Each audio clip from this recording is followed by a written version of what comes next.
सांगलीमध्ये महाविकास आघाडीची डोकेदुखी वाढली आहे। विशाल पाटलांची नाराजी ही महाविकास आघाडीला भोवणार आहे। सांगलीमध्ये महाविकास आघाडीचं भवितव्य काय असा सवाल आता उपस्थित होतोय।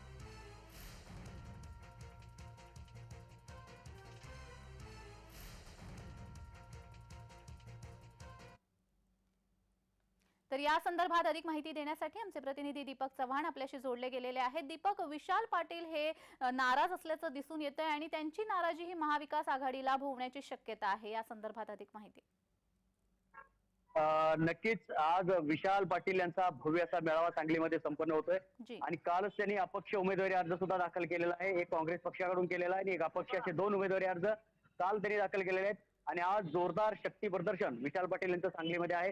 जिल्ह्यातील कानाकोपऱ्यातून विशाल प्रेमी हे सांगलीमध्ये दाखल व्हायला सुरुवात झालेली आहे आणि एकंदरीतच 11चा मेळावा आहे। मात्र आतापासूनच काँग्रेस भवन समोर विशाल गर्दी अशी पाहायला मिळत आहे।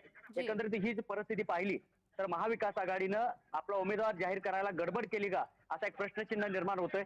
कारण विशाल पाटील यांच्यासारखा ताकदवान व्यक्ती महाविकास आघाडी गमवतोय का असाही प्रश्न सर्वसामान्य लोकांमध्ये आता निर्माण झालेला आहे। मात्र विशाल पाटील यांच्या या बंडखोरीच्या भूमिकेमुळे मात्र महाविकास आघाडीच्या समोर मोठं आव्हान निर्माण झालेलं आहे।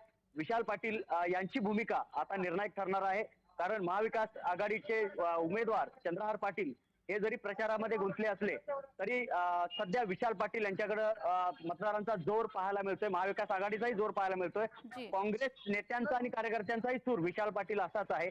त्यामुळं राष्ट्रवादी आणि शिवसेना इतक्याच पुरती महाआघाडी सांगलीमध्ये दिसून येते। कालच्या मेळाव्यात सुद्धा काँग्रेस नेत्यांनी पाठ फिरवल्यामुळे फक्त राष्ट्रवादी आणि शिवसेनेचाच मेळावा पार पडला। त्यामुळे काँग्रेस पूर्णपणे या सांगलीच्या जागेवरून नाराज आहे आणि विशाल पाटील यांच्या या आजच्या भूमिकेमुळे मात्र सांगलीमध्ये महाविकास आघाडी आपली जागा गमवेल का असा प्रश्नचिन्ह आता पुढे निर्माण होतोय। जी दीपक, आपण पाहिलं तर चंद्रहार पाटील यांनी काल ज्या पद्धतीने वक्तव्य केलं ते म्हणाले की जर तुम्हाला उमेदवारी आपल्याला द्यायची नसेल तर तसं उघड उघड सांगा। मात्र विशाल पाटील हे देखील एकीकडे नाराज असल्याचं दिसून येते। सांगलीमध्ये महाविकास आघाडीचं भवितव्य या दृष्टीने काय असणार? नक्कीच काँग्रेस पक्ष अजूनही चंद्रहार पाटील यांची उमेदवारी मान्य करायला तयार नाही। काँग्रेस कार्यकर्ते मान्य करायला तयार नाहीत। विशाल प्रेमी असतील किंवा वसंतदादांचा जो गट आहे, जो काँग्रेसचा पारंपरिक वोटर आहे, तो चंद्रहार पाटील यांची उमेदवारी मान्य करायला तयार नाही। त्या सर्वांना विशाल पाटील यांच्या रूपानं काँग्रेसचा हात या ठिकाणी आवश्यक आहे। त्या दृष्टीनं काँग्रेस सुद्धा वेगवेगळी वक्तव्य गेले 8 दिवसामध्ये करतंय। त्यामुळे या उद्गिरणीतून चंद्रहार पाटील यांनी काल मेळाव्यामध्ये सुद्धा तसं वक्तव्य केलं की मी जर तुम्हाला नको असेल तर मी माघार घ्यायला तयार आहे, असं वक्तव्य त्यांना करावं लागलं। कारण यामुळेच करावं लागलं तर काँग्रेसचा पूर्णपणे सूर हा विशाल पाटलांच्याकडे आहे।